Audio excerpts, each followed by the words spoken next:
Okay, kiddos, let's go ahead and get started with section 1.2, measuring and constructing segments. So here's our essential question in case somebody asked you what we're doing today. We're talking about how can you measure and construct a line segment. All right, so let's first start with a definition. So a postulate or an axiom is a rule that's accepted without proof. Okay, so you're just going to accept it without proving it yourself. So the first postulate that we're going to talk about is the ruler postulate. Okay, so the ruler postulate says the distance between points A and B. Okay, so if you see over here, this is point A and this is point B. Okay, so the distance between those is the absolute value of the difference of the coordinates. So difference means subtract. Okay, and so the absolute value would be like this. So the absolute value, remember what that means is if it's a negative value,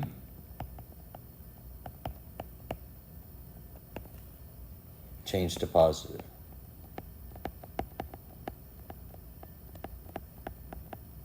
Okay, and the reason why is because distance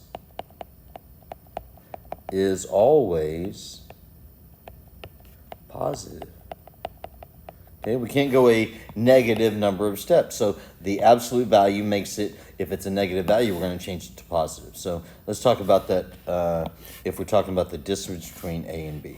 So let's look at this example over here. It says find the length of the segment MN. Okay, so we remember M and N are the end points. So M and N, that would be that distance. Okay, so this is our distance formula. So we're going to say the distance between M and N is the absolute value of the difference of their points. So this is 1 and this is 4. So we're going to put 1 there and 4 there.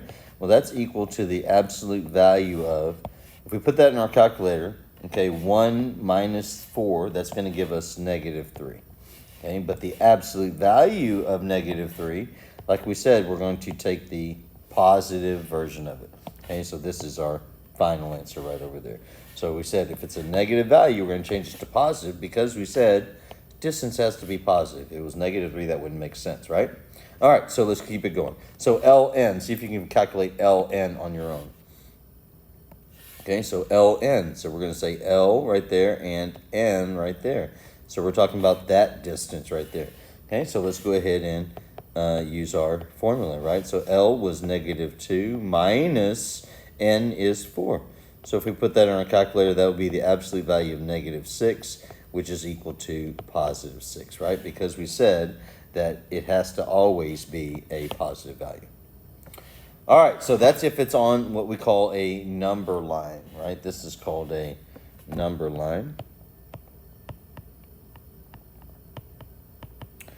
Okay, and that's what we're going to talk about today, right? So we're going to use this in everything that we're talking about. So if we think about the whole thing of anything is the sum of all of its parts. Okay, so if we look at this right over here, if we say AC, for instance, is the whole thing,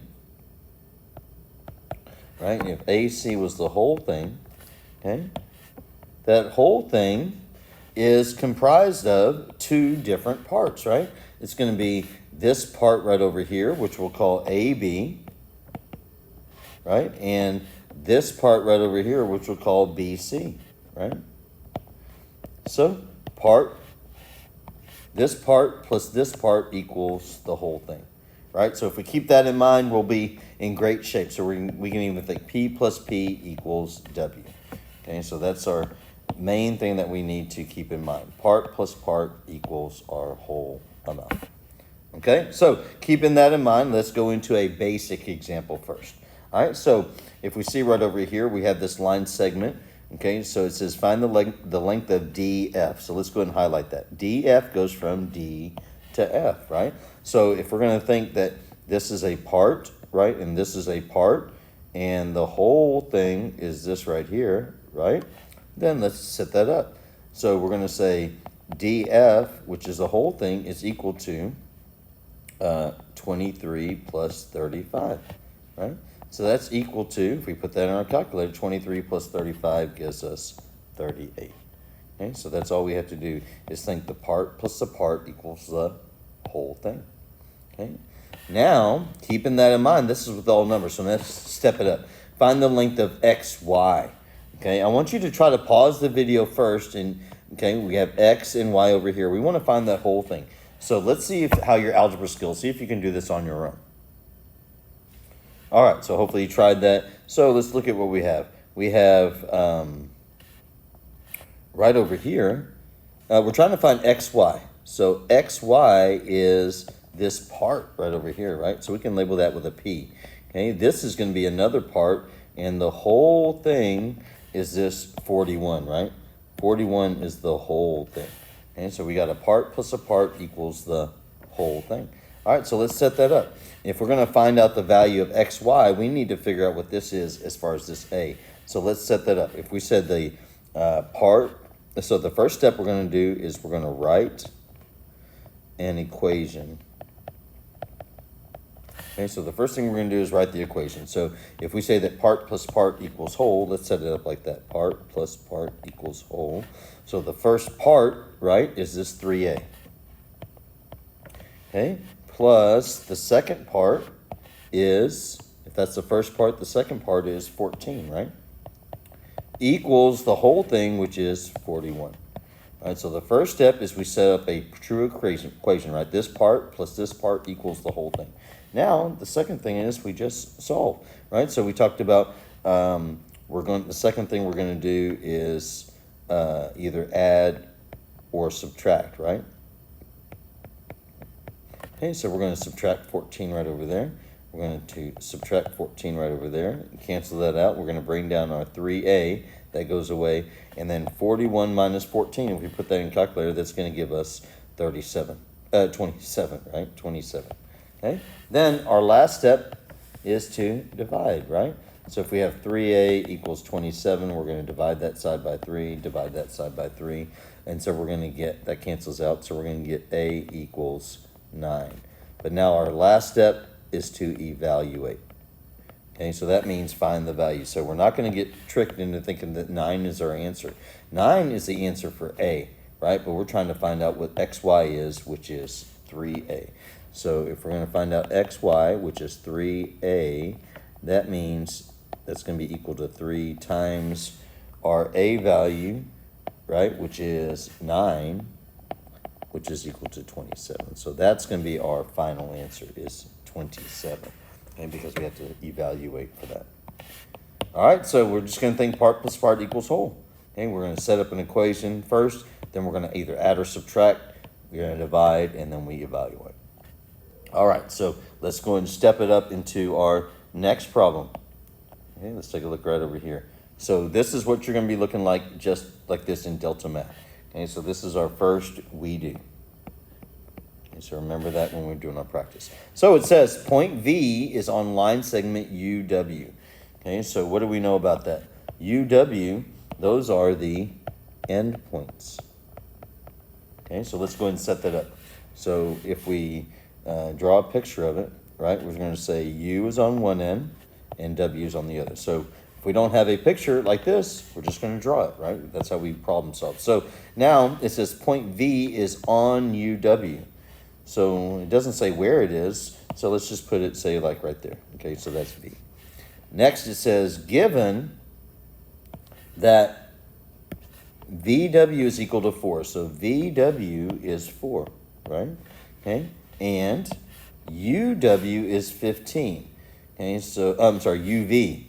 So UV is right there. That's going to be 15. They want us to find the value of, they want us to find the value of UW, which is the whole thing, right? From U to W is the whole thing. VW is just this 4, and UW is that. Okay, well, what do we know? We said part plus part equals whole, right?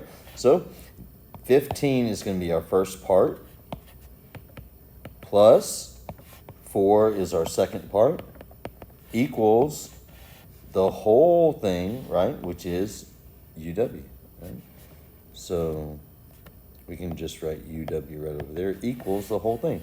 Well, let's go and put that in a calculator. 15 plus 4 equals 19. Okay, so that's a basic one that you can practice in your Desmos, in your Delta Math next. All right, so keeping that in mind, let's step it up how you're going to see it in Delta Math. So make sure you go ahead and do these practices first before we move on to the second page. Okay, kiddos, so you should have done those practices on Delta Math on our first page. If you did not, let's go ahead and get those done first. So now that you understand it more for this. All right, so let's go ahead and step it up. It says point L is on line segment KM. So we know that KM are the end points, right? So let's go ahead and draw a picture, right? So the first thing we're going to do is draw. Okay, so we're going to say KM, right? So K is on one end, M is on the other, right? Then it tells us that point L is on the segment, all right? So somewhere on there is point L, okay? Given that KM is 5x plus 10. So Km is the whole thing, right? So I can set that up like this. I can go ahead and say the whole thing is 5x plus 10. Okay, so I'm just putting that in, 5x plus 10. All right, so then LM, I'm just going to put that in a different color. LM is this right here, right? LM is 4x. Okay, KL is 3x. All right, so now that we've set everything up, our second step is to write a true equation, then solve. Okay, so if we're thinking part plus part equals whole, let's set that up. The first part is going to be 3x, right? Plus the second part is going to be 4x, right? Equals the whole thing is this 5x plus 10. Okay, so this looks kind of tricky, but we've been practicing our algebra, right? So our next step, right? Third step is to combine like terms, right? So we see that we have a 3x right here and a 3x and a positive 4x right there. That's going to give us 7x, right? Equals 5x plus 10. Okay, the fourth step is to move the variable.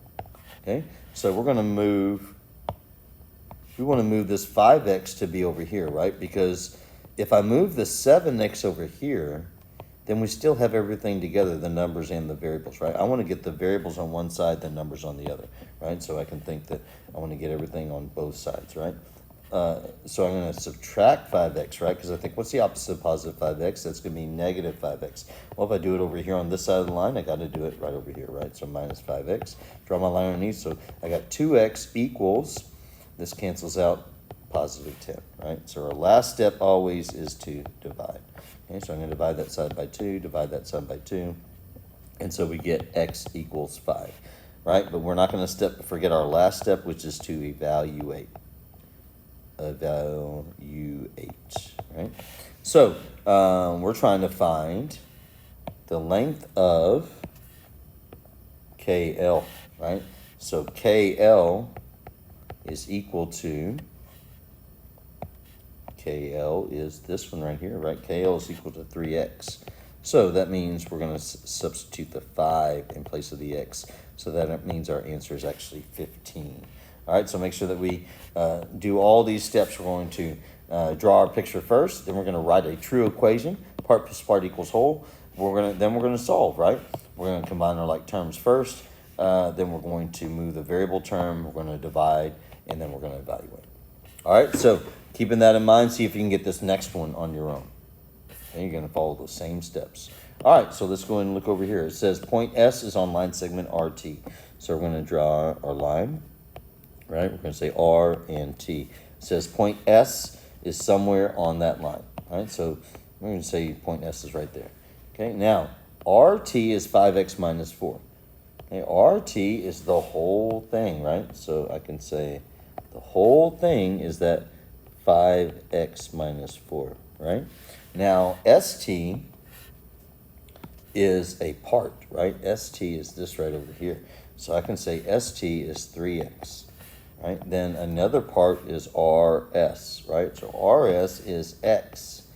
But let me not forget, right? I'm not going to forget about that 1x, right? So I'm going to write a 1 right there because we often overlook that or trick ourselves up when we don't see it, right? So that was step number 1, right? So now we're on step number 2. Step number 2 says write a true equation, right? So if we're going to say that part plus part equals whole, our first part is going to be 1x plus our second part, that was our first part, right? Second part is going to be 3x equals our whole thing, which is 5x minus 4. Right? Third step, we're going to combine our like terms, right? So we got 1x and 3x. That gives us 4x, right? Equals 5x minus 4. Okay? Step number 4 says to move the variable. So we're going to move this to the other side. Okay, so I'm going to do the opposite of 5x, which is negative 5x, right? Okay, and then I'm going to bring that down. That gives me a negative 1x equals negative 4, right? So we're not going to get tripped up and think that we're done, right? Because our last step always is to divide. So fifth step is going to divide. So we're going to divide by negative 1.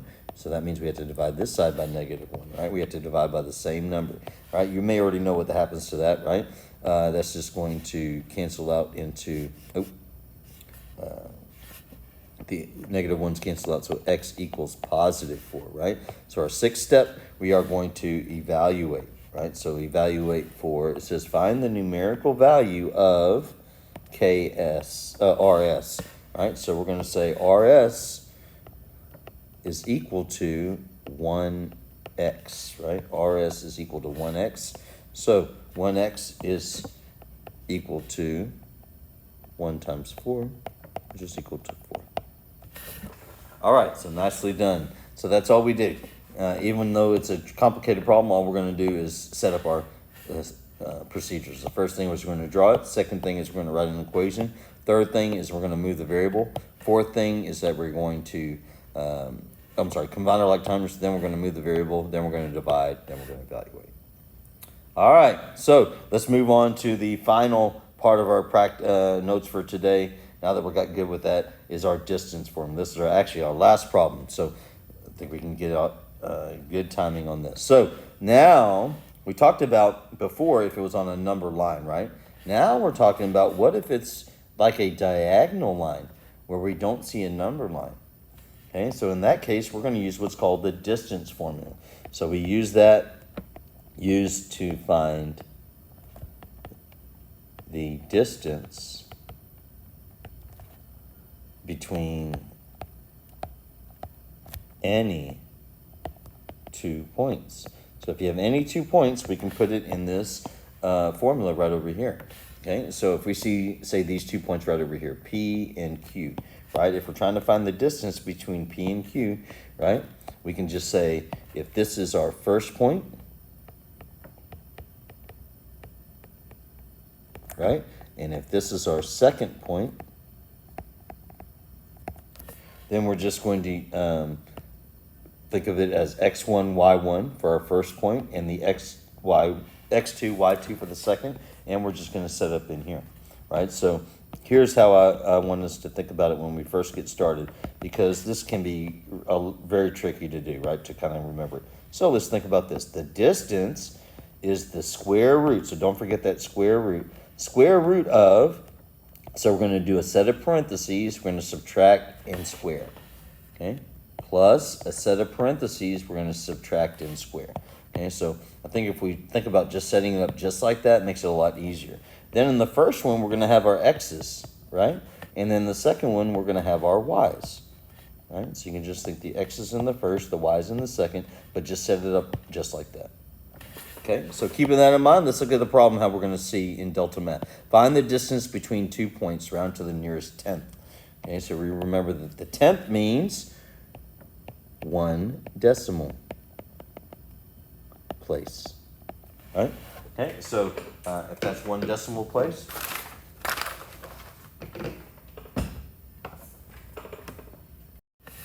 Okay, so let's use our formula, right? We said that we can use that formula to find the distance between any 2 points. So let's just set it up. So we're going to say that this is our first point, right? And we'll say that this is our second point, right?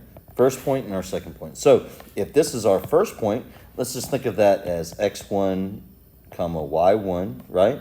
And then we'll think if this is the second point, we'll think of that as x2, comma y2. Okay, so now let's set it up just like that. So we said we're going to say the distance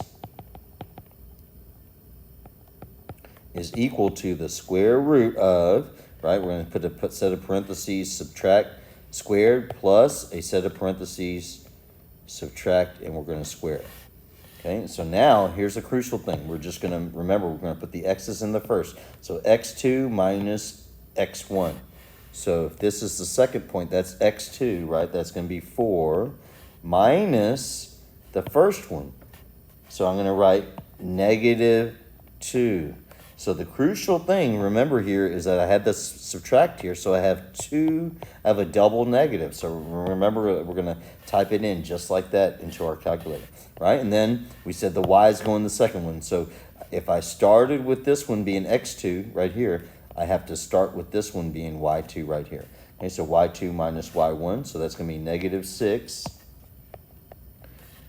minus this one, -4. Okay, so first step is we're going to set it up. The second one is we're just going to put it into the calculator. Okay, so all we're going to do is we're going to take this whole thing right here and put it into the calculator. Okay, put that whole thing into the calculator. That's going to give us the answer of, we can say approximately 6.324. Okay, so I'm going to write down 3, knowing that I need just 1, right? So approximately, right, that's what it means, approximately 6.324. We're going to round it to approximately 6.3. So that's our answer, 6.3. Okay, so hopefully that makes sense to you. We'll just do some good practice. Let me know if you have any questions. We're just going to use that distance formula, square root of the difference of the x's squared plus the difference of the y squared. All right, let me know if you have any questions. Let's make it happen.